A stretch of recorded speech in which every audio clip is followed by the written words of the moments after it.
everyone. Today is episode 7 of the Jordantalks podcast. We're going to do NBA talk for the first time on this channel, and also we're going to do talk about the NFL a little bit as well. So stay with me.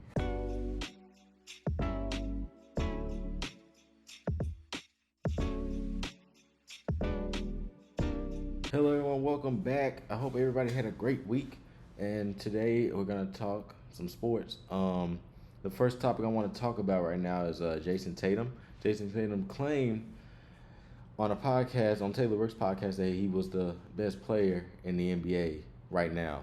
I believe that he is the best player in the NBA right now. I feel like nobody can stop him. The Celtics are, I believe, the number one seed in the East.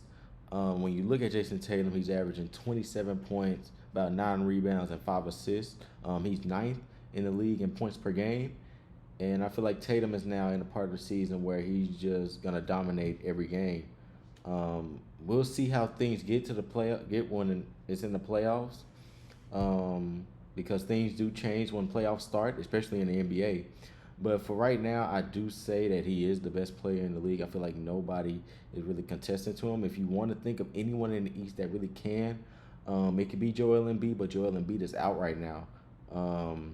And that's the only time I really could think. I mean, you could say Jimmy Butler as well, because Jimmy Butler at this time of the year is also improving as a player. So, I mean, Jason Tatum right now is the best player in the NBA. We're moving over to the NFL. The NFL Combine is taking place on Monday, February 28th, and it will last until next Monday, on March 4th. The NFL Combine is probably one of my favorite events in the NFL, only because it's an opportunity for guys that were overlooked during this process to now get their shine. It could be whether you shine in the 40, you could do the 20-yard shuttle, I believe, and you could shine in those drills, and all it takes is one scout to notice you, and your draft stock rises. And that's the beauty of the combine. We've seen it in players like DK Metcalf. We've seen it in players like Brock Purdy, people who were evaluated in that combine who didn't really show much, but when they got to the NFL, they showcased what they needed to show. The NFL is going to do something a little different, though. Over the past couple of years, they had tests removed. I believe it's called I don't know what test it's called, but it tests your mental state, whether you know football or not. They removed those tests because some players who failed those tests still went on to become good NFL players. So they feel like that test doesn't even serve a purpose in whether the player is good at football or not. So they removed that test. And I feel like this year the NFL Combine is something interesting to watch, only because of the quarterback class. We have McCarthy, you have Caleb Williams, and those guys. Michael Penix is in there, Jaden Daniels. I really want to see what kind of teams are eyeing those quarterbacks, and whether or not they're going to choose them when the draft comes around. Moving on to basketball, the Golden State Warriors, coming out of All-Star break, beat the Los Angeles Lakers 128-110. Steph Curry had 32 points, 8 assists, and 1 rebound. Anthony Davis had 27 points, 1 assist, and 15 rebounds. That's a double-double. And LeBron sat out that game. I don't know what injury it is, but I know LeBron definitely sat out that game. I have to go look at the report and see what he sat out for.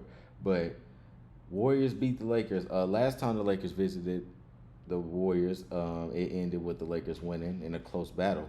But I feel like the Warriors are now getting used to what kind of team they have now. They are now getting used to what kind of players they have. More players are now averaging 15 more points a game on the Warriors. And I feel like if they keep that up, they'll be one of those teams that can turn it around following the All-Star break, and we'll probably see them at least make the play-in tournament.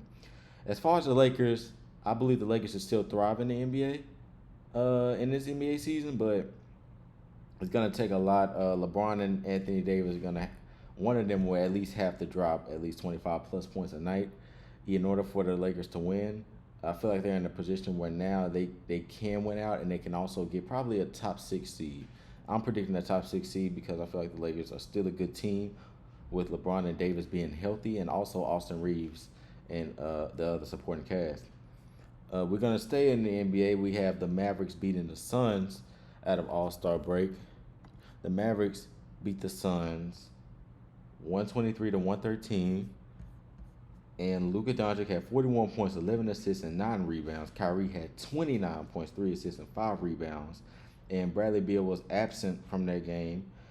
Booker dropped 35 points, 8 assists, and 5 rebounds. Durant dropped 23 points, 1 assist, and 6 rebounds. I really think the Mavericks have improved as a team over the time Luka was there, and he got Kyrie as well. And he has a full supporting cast. It's not only Kyrie; it's also other people on that team. You also have Derek Lively, which is a defensive big man, and you also have Josh Green as supporting cast, and Tim Hardaway Jr., who is also another scorer to the team. Luka doesn't really have to do much. They take the weight off of him, and he's able to beat teams now like the Suns, the Clippers, the Nuggets, because he's able to spread the ball around as well. Mind you, he had 11 assists, so he was able to get the ball around pretty quickly. As far as the Suns, I feel like what they need to do is just get it together, especially defensively. The Suns are not a very defensive team, as you can see. They have a record of 33 and 23, and they're not a very defensive team. And if they become a team that can be somewhat decent defensively, I feel like they will be a top 3 team in the NBA. Moving on to my next topic. What teams can turn around this season after the All-Star break? I have 4 teams. I got 2 Eastern Conference teams and 2 Western Conference teams. So the first team I got is in the Eastern Conference. I got the Knicks. I wouldn't say turn it around, but like the teams to watch. The Knicks hold the record of 34 and 22. And they're 5-5 in their last 10 games.